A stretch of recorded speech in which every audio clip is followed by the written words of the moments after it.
Hello there, welcome to Saber of Saberduelgaming, where we always take the high ground. A little while ago I did a list of the top 10 DC superhero video games you need to play, but I've always been more of a Marvel guy, so it's about time I balance this out. And I ask, what are the top 10 Marvel games that you need to play? Number 10. The Punisher. This 1993 arcade classic game is a side-scrolling beat-em-up with hidden mini shoot-em-up elements included. Based on the Punisher character, one of the less superhero, more anti-hero characters of Marvel's portfolio, this video game is a real gem. I hadn't actually played it until it came out on the PS4 as part of a gaming package, but it's a really fun retro style game. I've already got a retro review for it up on my channel, so feel free and go and check that out if you want a bit more detail on it. But it really fits the mold of a game like Double Dragon, Streets of Rage, but with many of your Marvel fantastical characters thrown in. But it's also a lot more brutal and violent than many other games on this list. Number 9. Marvel Superheroes. A 1v1 fighting game is an easy win for any franchise, and something like Marvel, well, they've got so many cool characters that this is something that they could easily put together, and having this game done by Capcom, the creators of Street Fighter, was just about perfect. It has a similar look to Street Fighter Alpha, but with those Marvel characters. If there was one downside, I would point out the fact that out of 10 characters, there's a couple of very dubious choices. There's many other characters I would have preferred to see. However, the ones that are in there are still pretty cool, and the action between them is visually stunning. We get a nice mix of Avengers and X-Men, good guys and bad guys, so overall it's a lot of fun. It is bright, it is colourful, it's very much the arcade game it was initially designed to be, before later on being released on home consoles. That being said, it doesn't do anything too different to the Street Fighter Alpha type games, but if you like those games already and happen to be a big fan of Marvel, this is going to absolutely tick your boxes. Number 8. Spider-Man Shattered Dimensions. In the wake of some of the fantastic Spider-Man games we've had over the past few years, especially on the PlayStation 4 and 5, some of Spider-Man's other past greats have kind of been forgotten. Shattered Dimensions, which I played back on the Xbox 360, is definitely one of them. Channeling what would become many of the Spider-Verse movies into a game before the Spider-Verse movies existed, this game allowed you to play as Spider-Man 2099, Spider-Noir, Black Suit Spider-Man, Classic Spider-Man, all these different versions of your favourite web-slinging superhero. It effectively took all the elements that are so popular in the current Spider-Man games and threw them out there many years before. It could certainly be said that some of the newer games perfected these, but the graphical quality, the great sound, and particularly good gameplay still made this an absolute classic worth remembering. Number 7. Marvel Rivals.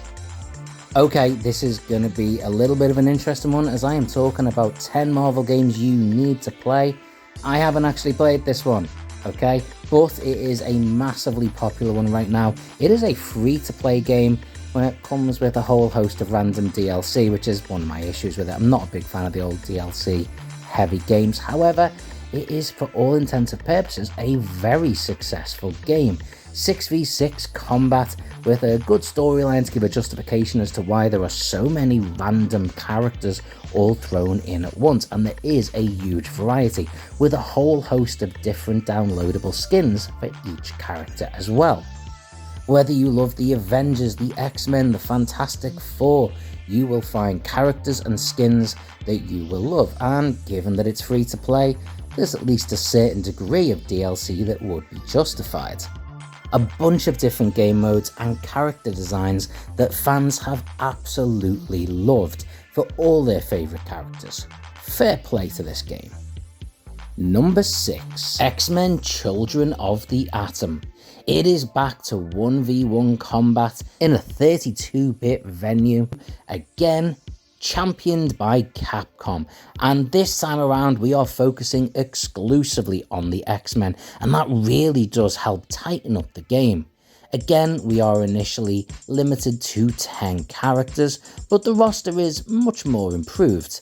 There's maybe one that I would be a little bit less sure about. There she is. However, other than that, we have a good mix of characters, we have a good mix of moves and styles, and they're all ones for the most part that you would be a big fan of, whether you had seen them in the comics or the very popular at this time animated series.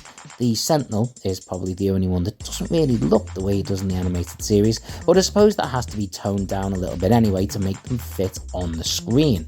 Other than that, this is a fantastic beat 'em up. Number 5. Spider-Man and the X-Men Arcade's Revenge. Back in the early 90s, the two most popular franchises within Marvel were Spider-Man and the X-Men, with their cartoon shows massively successful, and that was very much the case for me as well. They were two of my absolute favourites, and so it's no surprise that I owned this game back on the Super Nintendo Entertainment System.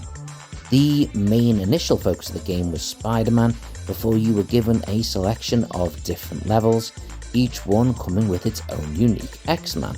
So each character had their own challenges, and the levels definitely played out very differently. The game was not easy, and very often you die before getting too far into it, but the game itself certainly provided a worthwhile challenge and is worth revisiting. Number 4.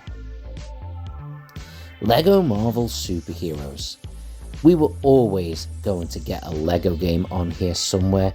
The only reason it's not higher up, because it certainly deserves to be in many respects, is because it follows the exact same tropes that we would get in the DC and Star Wars games made out of Lego on the respective consoles.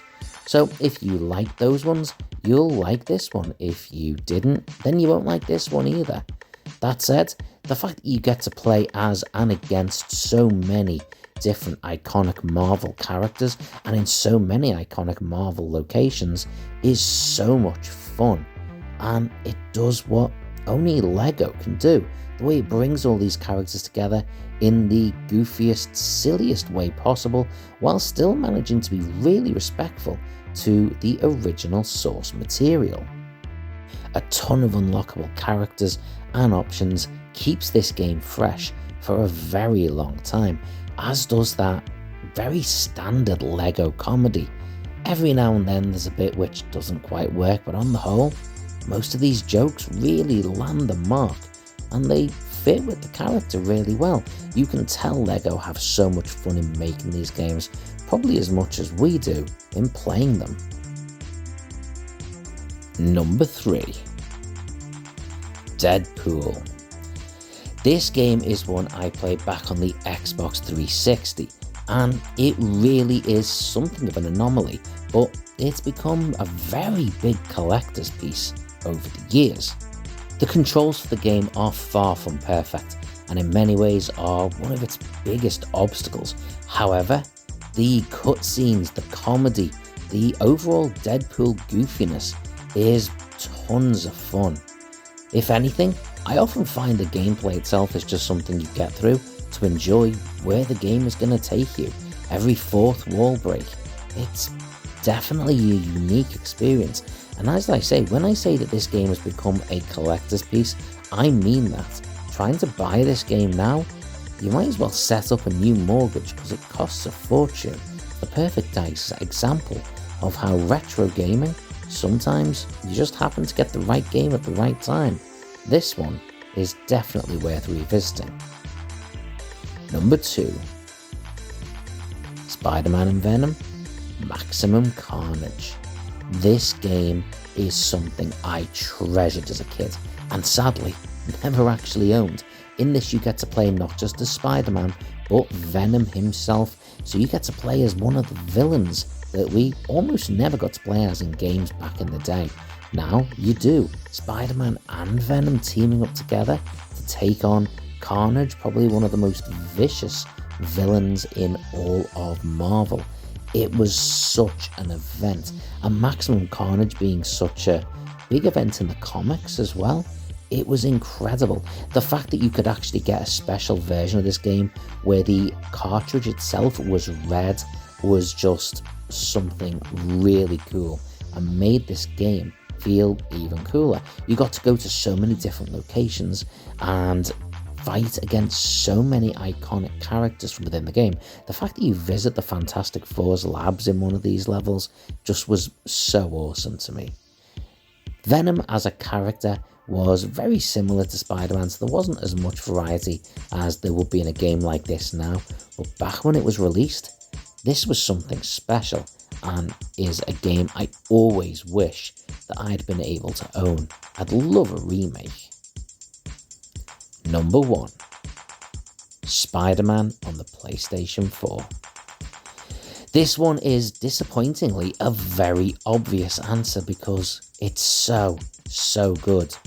It spawned a number of sequels and spin-offs, and in a lot of ways feels like a spiritual successor to Spider-Man 2 on the GameCube, which I was also very tempted to fit on this list, but this game does everything that game does, only so much better.